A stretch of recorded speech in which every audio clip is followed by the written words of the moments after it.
Hey, what's up guys, this is XX here, and I am going to be casting a 1 versus 1 between our red Protoss player LiquidHuK, also known as HuK Norris or the Incredible HuK. And his opponent is going to be an unknown Korean player, which I tried to look him up, but I couldn't find out who it is. So if any of you could read Korean and tell me who it is, that would be just perfect.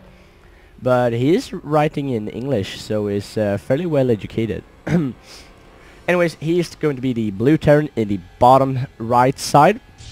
So HuK is such a great Protoss player. Everybody knows who HuK is if they're into the StarCraft 2 community.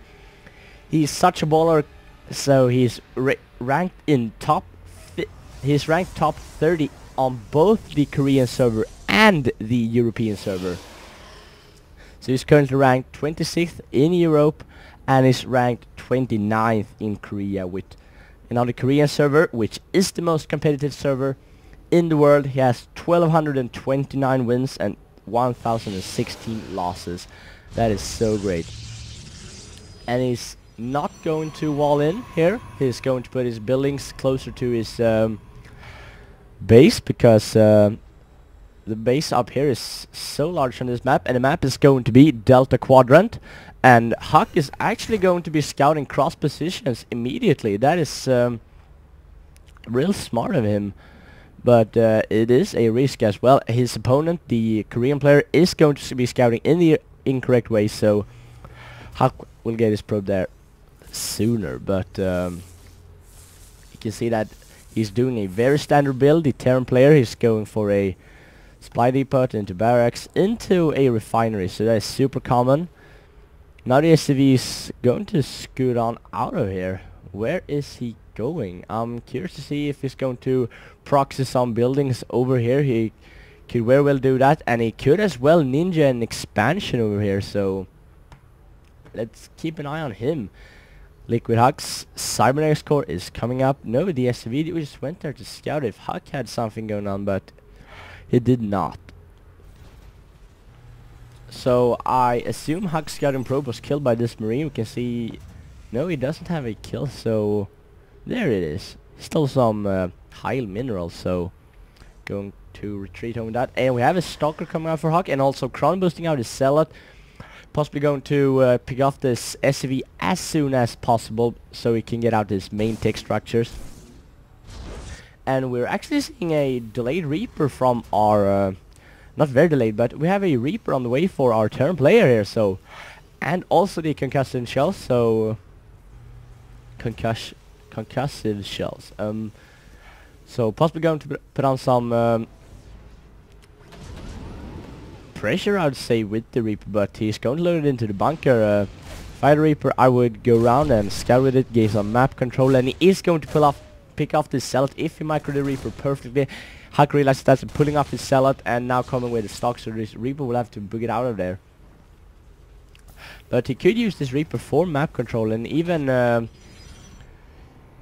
some mineral line harassment, because Reapers are really good at killing workers. But I think this Reaper will get killed off if HuK managed to micro this, and he did. So some minerals lost there for our Terran player, and we can see that HuK is already expanding off of 2 gateway. Now he's making his 2nd and 3rd gateway, so he's expanding off of 1 gateway, which is starting to begin to get really common in the Korea.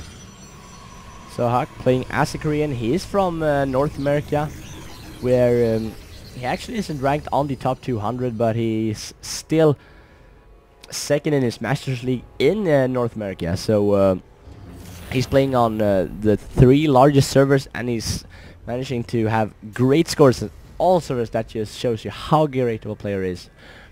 But we can see our Terran player is actually going for a 1-1-1 build, or the Destiny Cloudfish build, if you want to call it that. So that is a barracks into a factory into a starport, and is going to be producing a Banshee and the cloaking as well. This could be devastating for HuK if he doesn't manage to get out a robotics facility in time. But anyways, he has his expansion up and running. He has transferred some probes, so this will allow his economy to just shoot through the roof if the Terran player doesn't put on some pressure. Because if this base will go unchecked for a time, this will definitely favor HuK in a lot of ways. He will be allowed to reinforce so much quicker than his opponent because of the increased economy. So we're also seeing a expansion from our Terran player. Meanwhile, HuK's going to put on some pressure. Only one unit loaded in this bunker is going to be taken out very easy. Going to be blasted away, not even losing one unit there, HuK. And going to shoot away at these supply depots. And does he even have any units to defend this? He has 4 Marines and 2 Marauders not doing anything. Where are they? I'm scared. Oh, he's putting them back here, maybe to build up a nice little army. Just going to let Stocks pick up those supply depots, and then it's going to attack with full force.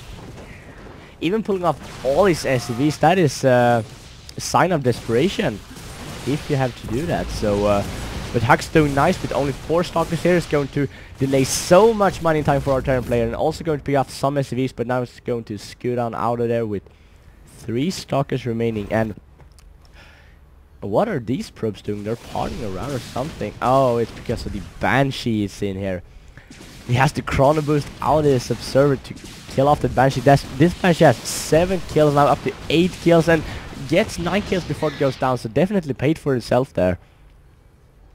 And here comes the second Banshee from our Terran player, so this could be really annoying for HuK to deal with. This Banshee is already up to 3 kills, and not cloaking for some reason, but you know that HuK's observer is there. But this will, if this Banshee doesn't do anything, this will keep HuK in his base and will allow the Terran player to get his economy up and running. And he's not lifted off his orbital command here yet, so but he will get SCVs twice as fast as if he had 1 command center. He's now going to focus away this rocks, possibly going to grab this backdoor expansion, which could be vulnerable for drops on these cliffs to harass the mineral line.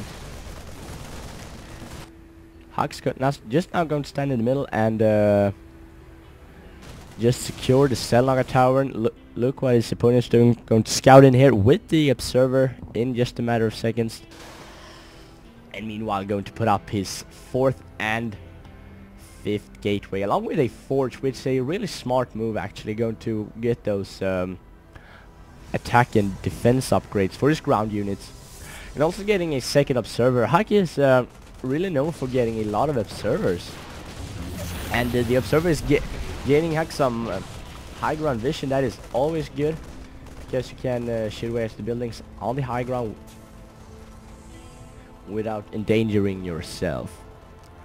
So now we can see that HuK is at a huge worker advantage. So I'm curious to see if the Terran player can do something about this and keep himself in this game and turn it around and win it, because now HuK has such a huge lead. So it's going to march up here, some nice force field, trapping all these units, then going to stim without even being able to attack. So definitely not good for the Terran player. More force fields going down to you're going to protect these units from attacking, pulling all his SCVs to keep these Stalkers out of his base. Just a meaty wall there of SCVs, and some went down, but he managed to hold that attack off. And yet again, HuK's going to survive with 3 Stalkers, and he should really put out a proxy pylon somewhere here to allow for faster reinforcements. But he's just going to march up, pick off that SCV, making these 5 depots. But now our Terran player has some medevacs spawning, so that could definitely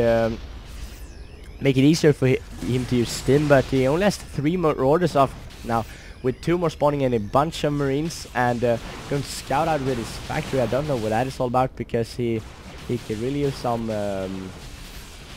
tanks now. But he's going to land it here, possibly going to make it a lot harder for the Stalkers to march in. But the Stalkers isn't going to march in, they're just going to pick up this factory, so he's going to lose that, as it will burn down to the ground if an SCV is not repairing it. Now going to march in here, pick up that SCV, making another barracks, and he's producing as much as he can, but he has no mining going on whatsoever. Just the mules down here on his second base, but he's just scraping up with all units he can get. Now even an Immortal coming in for HuK, which is going to be so hard for our Terran player to pick off because he has so few Marines. And so this HuK's moving in there for a final blow, I think, going to put out some nice force fields. And Mevac loading in some units to put them down behind the forces, but it was picked off with 5 units inside of it, I think. And now HuK reinforcing with 5 more settlers, and this is probably going to be it. I don't see how our Terran player can possibly hold off this attack, although he has some units remaining and a bunch of medevacs, but with no units to heal, those medevacs are worthless. And he has so low income, and HuK's just going to continue to reinforcing this, so I'll say this is GG. And he even has a stray Banshee up here, so I don't know what that is all about, but yeah, you can see our Terran player GGing out of here, so good game from HuK. And he is a really strong player in the last GSL, who is currently running as is currently running now, which isn't finished yet. He managed to make it to the round of 8 there, so that is just show you once more how great HuK is. He nice win here. This is from the top Korean replay pack I have, so I think it was a top-notch match. So I'll see you next time.